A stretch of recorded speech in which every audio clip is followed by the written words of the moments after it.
लोकसभा चुनाव को लेकर जो गर्मजोशी बिहार में है वो दूसरे राज्यों में अब तक तो नहीं दिख रही है।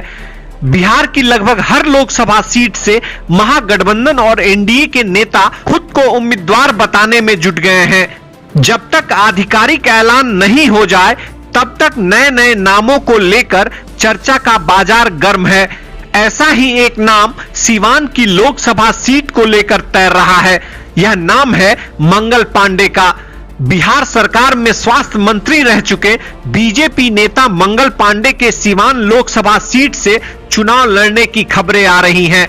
ऐसा कहा जा रहा है कि मंगल पांडे सीवान सीट से चुनाव लड़ने के लिए पूरी तरह से जोर लगा रहे हैं और उन्होंने इस संबंध में बीजेपी के भीतर लॉबी भी करनी शुरू कर दी है।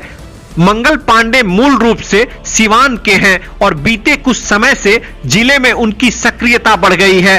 वह सीवान में लगातार धरना प्रदर्शन कर रहे हैं। हालांकि बीजेपी की ओर से हर लोकसभा सीट पर सर्वे किया जा रहा है। तमाम राजनीति के जानकार मानते हैं कि यह संभव है कि बीजेपी के सर्वे में मंगल पांडे का नाम निगेटिव में चला जाए। यह सच है कि मंगल पांडे सीवान के हैं, लेकिन सीवान के स्वास्थ्य व्यवस्था को सुधारने के लिए उन्होंने कोई ऐसा काम नहीं कर दिया है जिससे तस्वीर बदल जाए। सीवान के ज्यादातर लोगों में मंगल पांडे को लेकर नाराजगी रहती है। एक तथ्य यह भी है कि बीजेपी सीवान में मंगल पांडे को टिकट मिलने की स्थिति में बगावत हो सकती है। इस बगावत की सुगबुगाहट अभी से दिख भी रही है। हाल ही में बीजेपी के प्रदेश उपाध्यक्ष और सीवान के पूर्व सांसद ओम प्रकाश यादव ने अपने लिए सीवान से दावेदारी ठोकी है। बीते दिनों ओम प्रकाश यादव ने ऐलान किया है कि अगर इस बार मुझे टिकट नहीं देती है तो मैं निर्दलीय चुनाव लड़ूंगा, भले ही पार्टी मुझे निकाल दे। उन्होंने मीडिया के जरिए बीजेपी के शीर्ष नेतृत्व से सवाल किया कि आखिर क्यों बाहरी लोगों को सीवान लाकर थोप दिया जाता है। पार्टी मुझे कारण बताएगी कि मुझे क्यों टिकट नहीं मिलना चाहिए। क्या मेरी पकड़ कमजोर हो गई है या कोई कारण तो बताएगी। ओम प्रकाश यादव का कहना है कि 2019 में जदयू के साथ गठबंधन की वजह से मुझे टिकट नहीं मिला, तब भी मैंने ईमानदारी पूर्वक साथ दिया और प्रधानमंत्री नरेंद्र मोदी के हाथों को मजबूत किया।